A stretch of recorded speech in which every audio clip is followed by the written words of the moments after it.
"We gave your hotel suite to the senator's wife," my future mother-in-law said, refusing to even look me in the eye. "Family can make sacrifices, Sonny. But appearances matter." She slid a crisp $500 bill across the glass table like she was tipping a waitress. "Take a taxi. Leave immediately. You don't fit the image we need tonight." I stared at the money, realizing she thought $500 was the price of my dignity. She had no idea she had just paid for her own destruction. Before I tell you what I pulled out of my bag instead of a tissue, drop a comment. What is the most petty, disrespectful thing an in-law has ever said to you? I'm reading every single one. I didn't reach for the money. I didn't reach for a tissue to wipe away the tears they were so desperate to see. I reached for the heavy fountain pen lying on the glass table. My name is Sunny. I'm 32 years old. And my future in-laws think I've been unemployed for the last half year. They think I've been sitting on my couch, living off their son's generosity. What they don't know, what I've been legally bound not to tell them until this exact moment, is that I am a forensic auditor. And 2 weeks ago, my private equity firm finalized the hostile acquisition of Vanguard Holdings, the parent company that owns this hotel, this venue, and the corporate accounts James manages. I'm not his dependent. I'm his boss. But looking at Helen's face, tight with malice and triumph, I knew revealing that too early would ruin the lesson. She slid a thick document across the table, right next to the insulting $500 bill. "A non-disclosure agreement," she said, her voice dripping with disdain. "We know how people like you get when you're desperate. If you breathe a word to anyone about being asked to leave, or if you try to contact James after tonight to beg for more money, we will sue you for defamation. We can't have you embarrassing this family with your poverty." James stood by the window, adjusting his diamond cufflinks, refusing to meet my eyes. He looked bored. "Just sign it, Sonny," he said. "You should be grateful you were even allowed in the room. Consider the cash a severance package for a charity guest." Charity guest. The words hung in the cold air. I picked up the pen. I didn't read the clauses. I didn't hesitate. The scratch of the nib on the paper was loud in the soundproof glass room. I signed my name with a steady hand and pushed the paper back to Helen. They blinked. They exchanged a look of genuine confusion. They had prepared for a fight, for screaming, for a scene they could mock later over champagne. They didn't know what to do with compliance. Helen snatched the paper, checking the signature as if I might have used invisible ink. "Smart choice," she sniffed, tucking it into her purse. "At least you have some survival instinct." I stood up, smoothing the front of my dress. I looked directly at James. "Just one question before I go," I said, keeping my voice mild, almost curious. "The invoice for this venue, $180,000. That is a lot of money for a CFO's salary, James. Did the company pay for it all?" James laughed. It was a wet, arrogant sound. He felt safe in this glass cage, protected by his mother and his title. "It's called creative accounting, Sonny. It's a corporate perk. Not that you'd understand how finance works at this level." He smirked at Helen. "The company pays for the best, because I am the best." He didn't realize it, but he hadn't just bragged. He had just confessed to embezzlement on the record. He had just handed me the weapon I needed to execute him. I looked at the man I was supposed to marry. The man who just admitted to grand larceny with a smile on his face. He thought he was untouchable. He didn't know that for the last 6 months, my firm has been tearing Vanguard Holdings apart from the inside, preparing for a hostile takeover. I didn't buy the parent company for him. I bought it because the assets were undervalued and the management was incompetent. But when I saw the red flags in the preliminary audit 2 weeks ago, the vague consulting fees, the bloated vendor payments, the venue deposit that matched his wedding budget exactly, I made a choice. A stupid, sentimental choice. I decided to bury the evidence. I decided to absorb the loss, restructure the debt, and handle James's mess quietly after the honeymoon. I was going to save him. Not for his sake, but for Hannah's. She is my cousin. The only person in this family who ever treated me like a human being, and I didn't want her wedding day to turn into a crime scene. I was ready to sign off on a $180,000 loss just to keep the peace. That was the price I was willing to pay for family. But then, 4 hours ago, my phone buzzed. It was a text from Helen. "Change of plans," it read. "We need your suite for the senator's wife. She's a VIP guest and we need to make a good impression. You can change at the gas station down the road. Nobody is looking at you anyway." I remember standing in that bathroom. The fluorescent lights were flickering. The floor was sticky. The air smelled like stale gasoline and industrial cleaner. I was trying to zip up my dress without touching the walls, listening to people banging on the door, while realizing that the suite I had paid for, the suite I had booked months ago, was being given away to a stranger simply because Helen wanted to curry political favor. She didn't cancel the room to save money. She canceled it to put me in my place. She wanted me to know that in her hierarchy, I was lower than a stranger. That was the moment the balance sheet shifted. I could forgive the greed. I could forgive the insults about my job. I could even forgive the embezzlement, writing it off as the cost of doing business with weak men. But I cannot forgive the calculated effort to make me feel subhuman.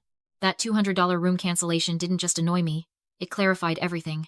It proved that no matter how much I gave, no matter how many times I saved them, they would always view me as disposable. They didn't just steal a room. They stole the last ounce of mercy I had left. I looked at Helen now, clutching that signed NDA like a prize. She thought she had won. She thought she had legally bound me to silence.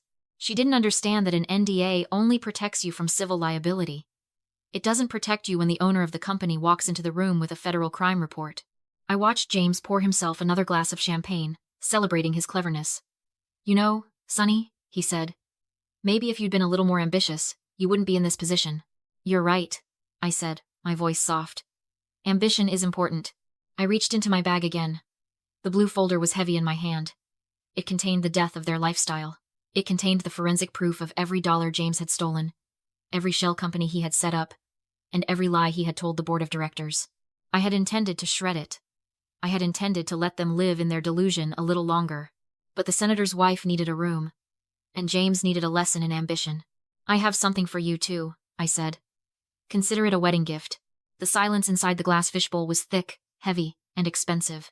Outside the soundproof walls, I could see the blurred shapes of waiters setting up the ballroom, moving in a synchronized dance of luxury. Inside, however, the air was toxic. My silence, which I intended as restraint, they interpreted as submission. And like sharks sensing blood in the water, they decided to take one last bite before casting me out. Jessica, James's older sister and the self-proclaimed gatekeeper of the family's social standing, leaned forward. She held a glass of dark, rich Merlot dangerously close to the edge of the table, right above my lap. She tilted it just enough to make the liquid lap against the rim. Careful, she drawled, her eyes glinting with malice. We wouldn't want to stain that. Whatever that is. Polyester holds onto stains forever, doesn't it? Though honestly, a little red wine might actually give it some color. You look invisible, Sonny. You always have. She laughed, a sharp, jagged sound. It's a mercy, really. Imagine if the senator's wife saw you standing next to us in family photos. People might think we hired help that we couldn't afford to uniform properly. Helen chimed in, emboldened by her daughter's cruelty. Jessica is right. We have a reputation to uphold. This merger, excuse me, this marriage, is about consolidating power. It's about optics. And you, my dear, are an optical failure. She checked her diamond-encrusted watch. You have 3 minutes to vacate the premises, before I have security escort you out. I want this room sanitized before the VIPs arrive. I looked at James. I waited for him to defend me. I waited for him to be the man he promised he was when we first met 3 years ago. Instead, he checked his reflection in the darkened glass of the window, adjusting his tie. Don't look at me like that, he said, his voice bored. You signed the NDA. You took the cash. Transaction over. You need to understand how the world works, Sonny. There are people who matter, and people who service the people who matter. I am a senior VP. I am the CFO's golden boy. The company protects its assets. And right now, you are a liability. He leaned in, his face inches from mine, smelling of expensive scotch and unearned confidence. I can spend $180,000 on a party, because I generate millions for Vanguard. I am untouchable. The corporate shield covers me, not you. So take your $500 and go find a Motel 6. They really believed it. They believed their power was intrinsic, woven into their DNA, rather than something loaned to them by a corporation they didn't own. They thought the logo on their business cards made them gods.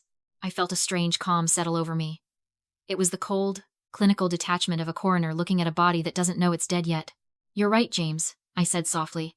The corporate shield is powerful. But you forgot the first rule of business. And what's that? He sneered. Always know who signs the checks. I didn't reach for the tissues they expected me to use. I didn't reach for my purse to leave. I reached into my tote bag and pulled out a plain, navy blue folder.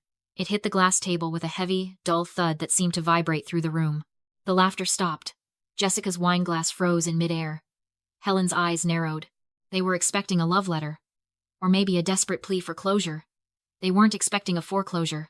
James stared at the blue folder like it was a bomb. He didn't want to touch it. His survival instinct, buried under layers of unearned confidence, was finally waking up. But Jessica, fueled by wine and spite, reached over and flipped it open. What is this? she scoffed. A love letter? A desperate plea for us to take you back? She pulled out the first page. It wasn't handwritten on scented stationery. It was a spreadsheet. Specifically, it was a forensic audit of the Vanguard Holdings internal expense accounts for the last fiscal quarter. The top line was highlighted in neon yellow.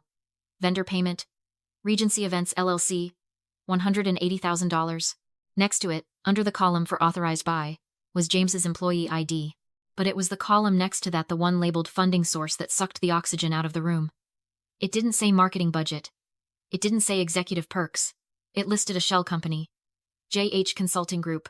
James snatched the paper from his sister's hand. His eyes scanned the lines, darting back and forth. I watched the color drain from his face, leaving him looking gray and waxy. He knew exactly what he was looking at.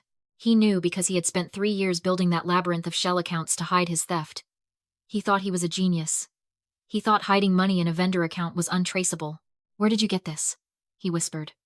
The arrogance was gone, replaced by a thin, reedy terror. "This is proprietary data. Stealing this is a felony, Sonny. I can have you arrested for corporate espionage." "I didn't steal it, James," I said, leaning back in my chair. "I own it." Helen laughed, but it sounded like a bark. "Don't be ridiculous. You're a nobody. You can't even afford a hotel room." "I didn't buy your personal debt," I continued, ignoring her. "Buying personal debt is messy. There are privacy laws, harassment suits. It's inefficient. So I did something smarter. I've been auditing Vanguard Holdings for 6 months as part of a hostile acquisition strategy. My firm finalized the buyout of the parent company 2 weeks ago. I didn't buy the company for you, James. I bought it despite you. You were just a rounding error in the due diligence report." I pointed to the document shaking in his hand. "But when I saw a wedding venue deposit on the corporate expense report last week, flagged as a fraudulent transfer through a shell company, I decided to close the deal early. I own Vanguard, which means I own this hotel. I own this venue. I am the creditor for this wedding. And you are in breach of contract for fraud." James looked up. The sweat was beading on his forehead now, visible even in the dim mood lighting. He looked at the glass walls, then at the security guards standing outside, suddenly realizing they weren't his employees anymore. They were mine. "You're lying," he stammered, trying to find his footing, trying to rebuild the reality where he was the king and I was the peasant. "You can't just buy a company like Vanguard. It's worth millions. You drive a Honda. I drive a Honda because I reinvest my dividends," I said calmly. And Vanguard was worth millions, until the audit revealed that its CFO and his top executives were draining the liquidity. Now, it's a distressed asset. I got it for a bargain. Helen stood up, her face twisting into a mask of fury. "I don't care what papers you printed out at Kinko's. This is my son's wedding day. We have a contract." "You had a contract with the old ownership," I corrected. "The new ownership has a zero-tolerance policy for embezzlement. That deposit you paid? It wasn't yours to spend. It's company property, which means this party isn't happening."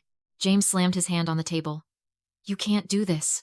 I am a senior VP. I have tenure. I'll call HR right now. I'll call Michael in IT. I'll have you banned from the building for harassment." He grabbed his phone from the table, his thumb hovering over the screen. He was desperate. He thought he could still pull strings, that the old boys club would protect him from the math. I smiled. It was the only expression of emotion I allowed myself. "Go ahead," I said softly. "Call them."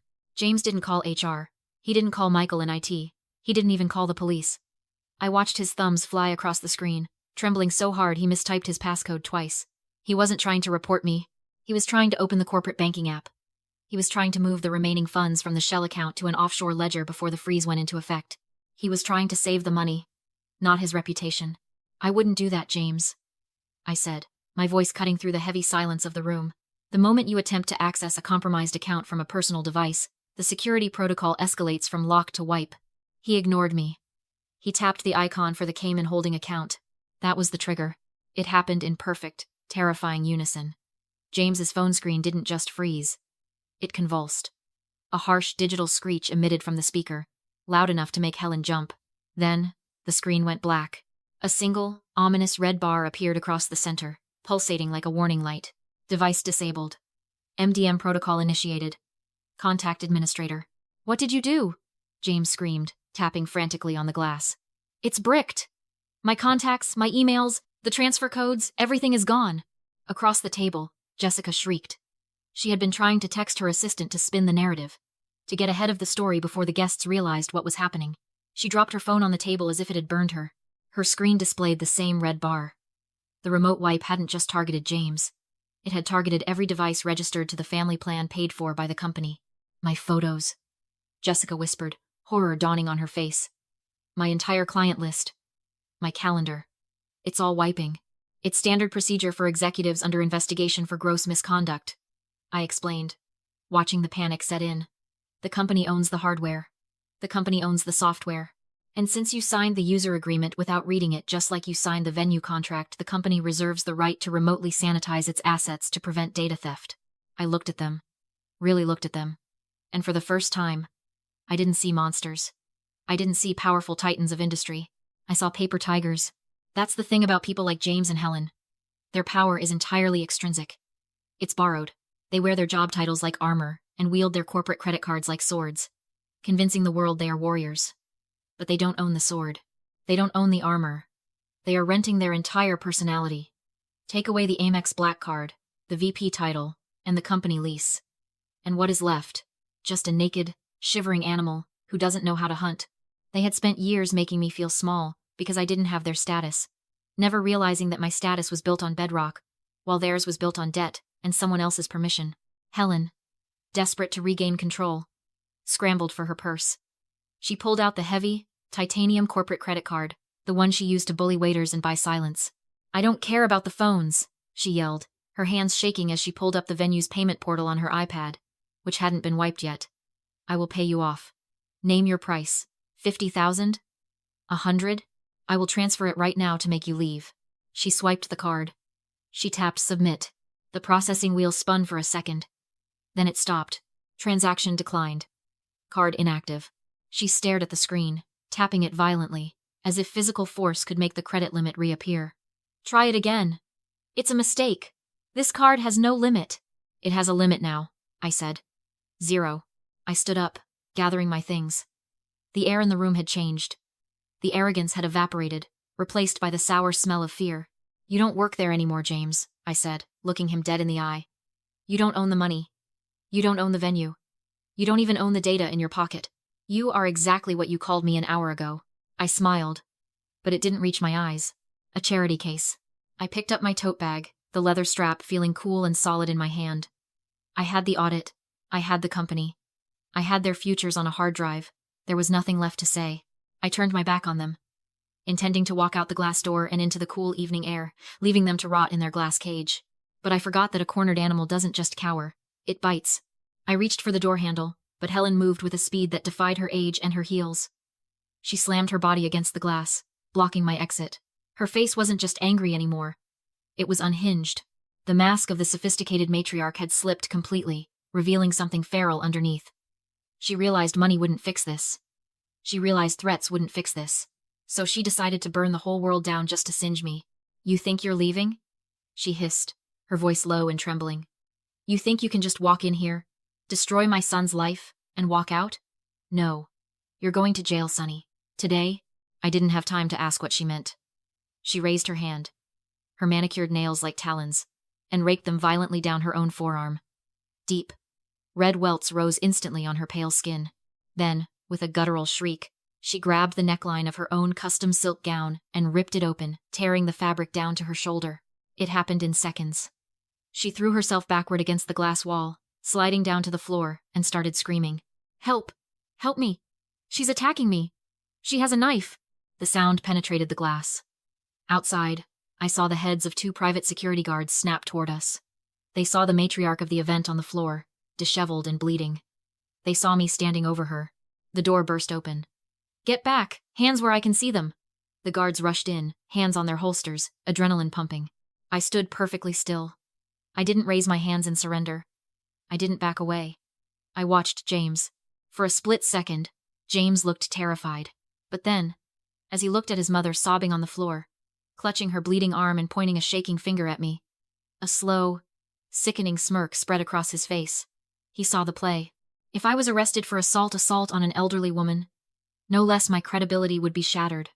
The audit would be framed as the vindictive fabrication of a violent, unstable ex. He thought his mother had just bought him a miracle.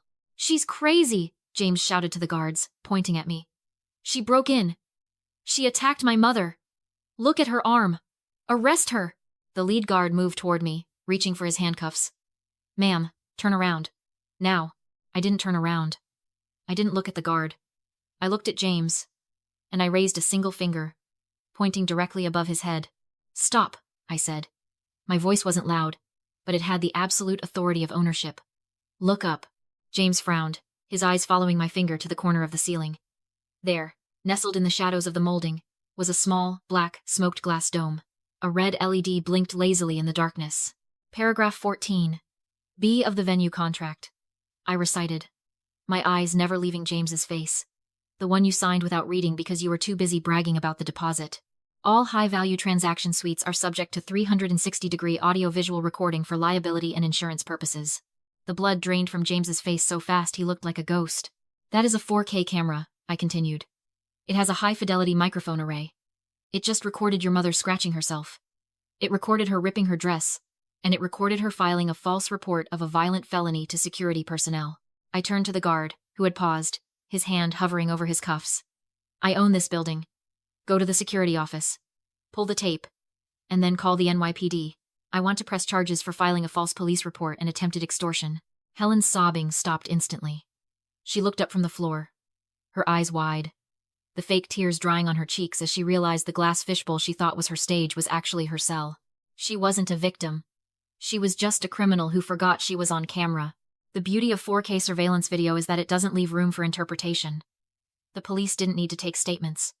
They didn't need to interview witnesses. They just watched the tablet screen, where Helen, in high definition, clawed her own arm and shredded her own dress like a woman possessed. The shift in the room was instant. The officers didn't look at her with pity anymore. They looked at her with the weary professionalism reserved for criminals who waste their time. Helen O'Connell, the officer said, pulling her hands behind her back. The click of the handcuffs echoed off the glass walls, louder than her screaming had been. You are under arrest for filing a false police report. You have the right to remain silent. She didn't remain silent. She wailed, begging James to fix it, begging me to stop it. But her voice was just background noise now. James couldn't help her. He was staring at a man in a cheap suit who had just walked through the open door a process server. James O'Connell, the man asked. James nodded numbly. You've been served. He slapped a thick envelope onto the glass table. Pre-judgment, writ of attachment. Your personal accounts, your investment portfolios, and your pending escrow payments are frozen, effective immediately, pending the fraud investigation. Don't try to leave the state. James sank into a chair, his face buried in his hands. The golden boy was bankrupt, unemployed, and under investigation, all within the span of an hour. I turned to leave, but a movement caught my eye. Hannah, my cousin, the bride, the girl who had spent her 20s trying to shrink herself small enough to fit into this toxic family, stood up. She looked at James, a man who had lied to her, stolen from his company, and let his mother abuse her family. She looked at the ring on her finger, the symbol of a life she had been brainwashed into wanting. Slowly, deliberately, she slid it off. She placed it on the table next to the frozen asset paperwork. It made a sharp clink against the glass. I'm going with her, she said. Her voice wasn't loud, but it was steady. We walked out of the Grand Regency together. We didn't look back at the police lights flashing against the hotel entrance. We didn't look back at the ruins of the dynasty that never was. The night air was cold, biting, and incredibly clean. I got into my Honda, my own car, paid for with my own money, and sat in the driver's seat for a long moment. I pulled out my phone. The screen was cracked, but it worked fine. I opened my contacts list. Zzz. I scrolled down to the group labeled family. I didn't hesitate. I didn't feel a pang of guilt. I hit select all. I hit delete. I started the engine and drove away into the quiet, empty night. It wasn't a happy ending. It was something better. It was a peaceful one. If you've ever had to cut off a toxic family member to save your own sanity, type freedom in the comments. Let's show them we aren't alone.